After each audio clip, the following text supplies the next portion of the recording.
What's up? So, what am I getting myself into next? I thought it was assembly. I thought I was ready to put stuff together.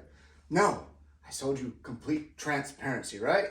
Well, I screwed up the engine bay that I took so much time to paint with spray paint. The bumpers don't match, so that was gonna bug me anyway. So, I'm gonna attempt a barn-built paint job. Let's go. Took some losses through the process, had me furious. But I got eyes on the vision, can't get delirious. Fall in love with the game and then you marry it. I think I married it. This the anthem. If you rockin' with it, put your hands up. Yeah, this the anthem. If you get up and get it, put your hands up. So you know those times when you're like, just leave it alone, and you don't, and you instantly regret it? Let me introduce you to that moment. I had been sanding the inside of rust spots, and it got really close to a lot of these holes. Close enough where I wire wheeled it. Did I take this off or do anything proper? Heck no.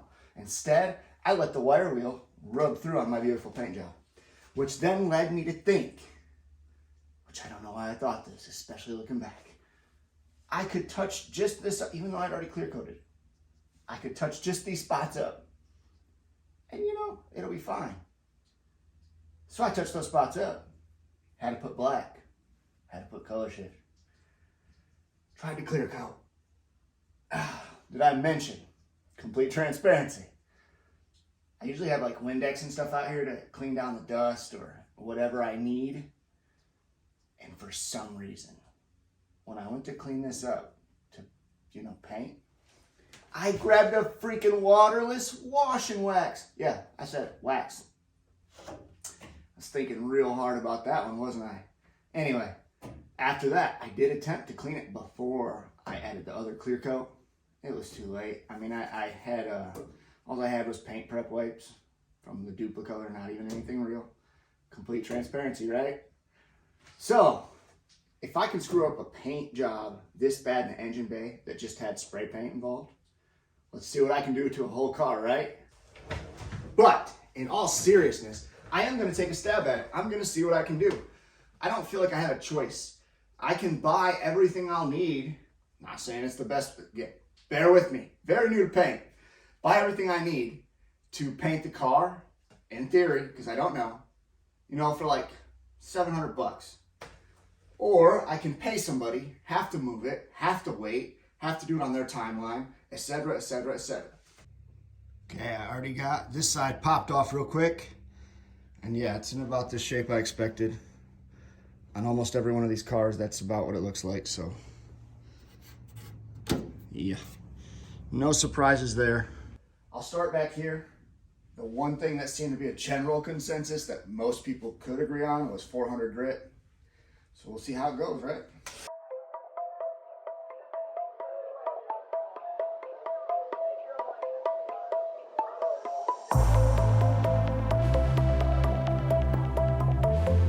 Okay, I don't know dates or methods or anything like that. I know that this car has been resprayed, the factory color, but like these big chips, like I don't know if that's just the, the respray or what, but I mean, they're everywhere.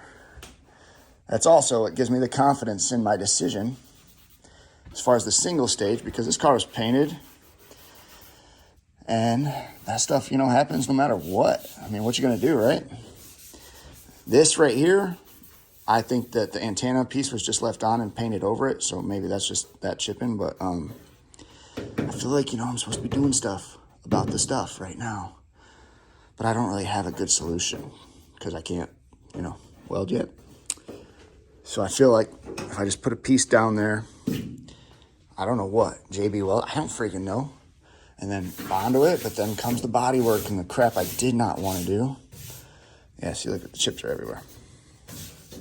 So maybe that just is what it is. So I'm sure this is a little dark, but I finally got one of those looking to hire ads. The what? I need me a washing lady. Oh. She responded, got hired. Look at that. So she's doing a wipe down on the car, so I don't ruin the paint worse than it already is. And put a bunch of dirt and nasty crap into it. And then obviously she'll come out here and do this if that's needed, since I hired her and she's my minion. So I guess it depends on what I want later. I reckon we'll see what I want to tell my new employee to do. You know what I mean?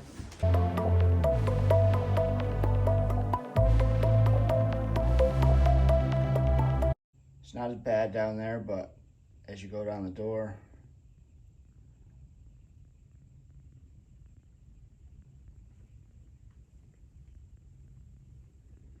it's pretty rusted. So I am going to switch doors, and I am going to disassemble them. I just practiced on this door. I don't think, again, like I said, I've never taken those doors apart. I remembered that over here I wanted to swap out this on RackThink, and I remember it was going to be a whole ordeal, so it was not an option. But I'm gonna do that on these. And I know that the base coat, depending on what they're going on, can lay different. That's the only concern I honestly have, because I'm not doing any primer or sealer.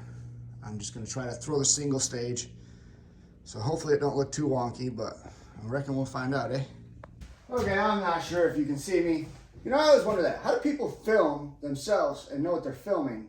Because, like, I know the car's in the picture, but I don't know how to get my head in the picture. Do I do this? Anyway, I'm doing this the cheat way. Since I obviously contaminated whatever the heck I did the first time, I'm using paint remover.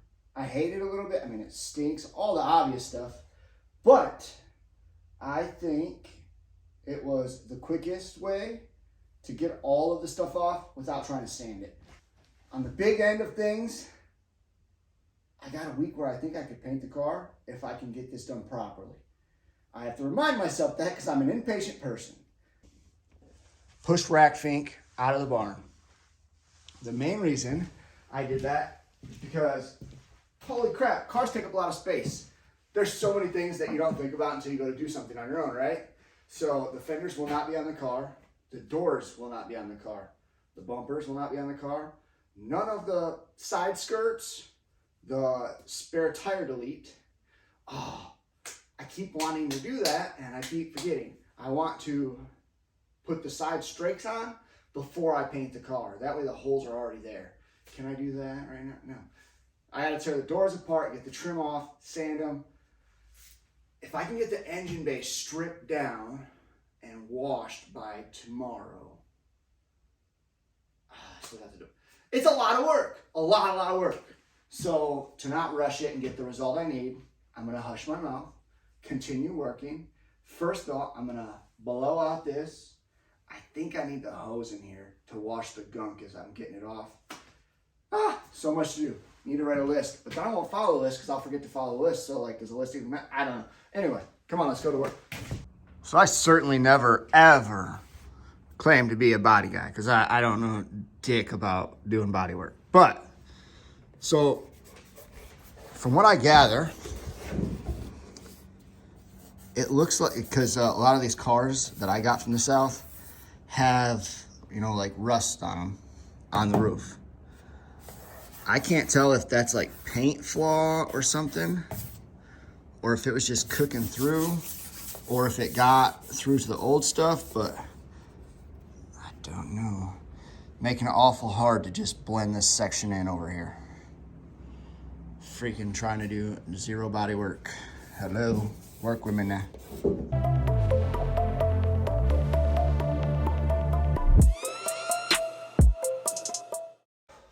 Okay, it's Sunday. It is, geez, I don't even know the date. Not that that matters, but it's a brisk 30-something degrees out right now.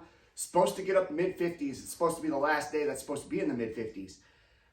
When I do something new, to say I don't have anxiety or fear or whatever would be a complete lie. But to say I don't have the guts to do something new would also be a lie.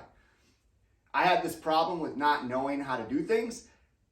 I like to be around people who have done them a lot, because then I'll see if I'm overdoing it, underdoing it. The problem is, this day and age, it don't seem like a lot of people are about that. Like, I literally got a start in actually working on cars by showing up at a shop every day. I was like, hey, I want that car, I want that car, I want that car. I ended up working for the car, I had no money. It's old school. Not a lot of people want to do that now. They either want you to show up with the skills already, or you got to pay to go to school. Nobody really wants to do the hand-me-down of skills. I kind of get it because I have some skills where I don't have the time to necessarily pass them down. So I'm not bitter. So I got to find out on my own. I've done all the Googling, all the Facebook groups. One thing I learned is nobody has the same opinion. There is no factual way to paint a car. There is a billion ways to paint a car. And it all depends on the experiences the person has had who's telling you. So I gotta wing it. I just have to wing it. I don't know. I don't want to waste my time with a bunch of primer and Bondo. I know that. Not because I'm not saying it's not worth it. I'm saying I don't know what I'm doing to the point where I think I would get the results I want anyway. So what I decided to do on like chips on the second layer of paint, I just saw this and it could be wrong, but like, you know, you're supposed to feather out the spots and then go back, maybe primer Bondo to level it out. I just feathered the spots out to where I could see each layer, the base coat, primer, etc. So that's what I chose to do. Is it wrong? Probably. It's the best with the knowledge I have. Also, one thing I don't want to do is wait forever second guessing myself. I want it to be done. And there's lots of things on this car where like the seam sealer from the factory is all chipping. There's gouges everywhere and all of the plastic. So I have to debate what it's worth to dig into that and get it, you know, perfect. Never be perfect, but close. And a lot of people said, hey, the spider cracks will show. I probably don't disagree. It makes all the sense in the world. Nope. But I was also told to sand them down because it would only be in my paint. Well, I must be so lucky because I promise you, it is all the way into the bumper material. So I was sanding that down yesterday. I'm like, I'm gonna get all these spider cracks out. And it's like, at what point does it matter? So my first recommendation is deciding what you want out of your paint job. My ultimate goal is for the car to be one color. That is the honest ultimate goal. Now, I want it to be one color and look very good if I can get it that way. By very good to me, it's not gonna be the same to you. I'm not even gonna use clear coat. I don't know if I'll regret that or not. Again, part of the lesson. So I'm gonna do a single stage. My car is, its purpose is gonna be to race. So if it looks good and it races, that's what we want, right? I'm not overly concerned with it being perfect, it having a super crazy gloss. I don't want a bunch of orange peel. I won't settle for fish eyes. I won't do any of that stuff. Will I get orange peel? I don't know, maybe a little bit. I don't care as long as it's not the Rocky Mountains. And the roof's gonna be black, and I'm gonna paint the spoiler just in case I use it. The quality of parts I have to put on this car are just not that good as far as like the fenders. I mean, these cars are getting old now and I forget that a lot. The fenders and the bumpers and the side skirts, man, they're just janky, dented, kinked, all that stuff. So I had to make a decision. I'm gonna do the best with what I got. And the best with what I got is getting it ready. I'm gonna try to paint today. We'll see if I can make it happen. Got a little bit more sanding to do on a few things. Prep it up, lay it out. Let's go.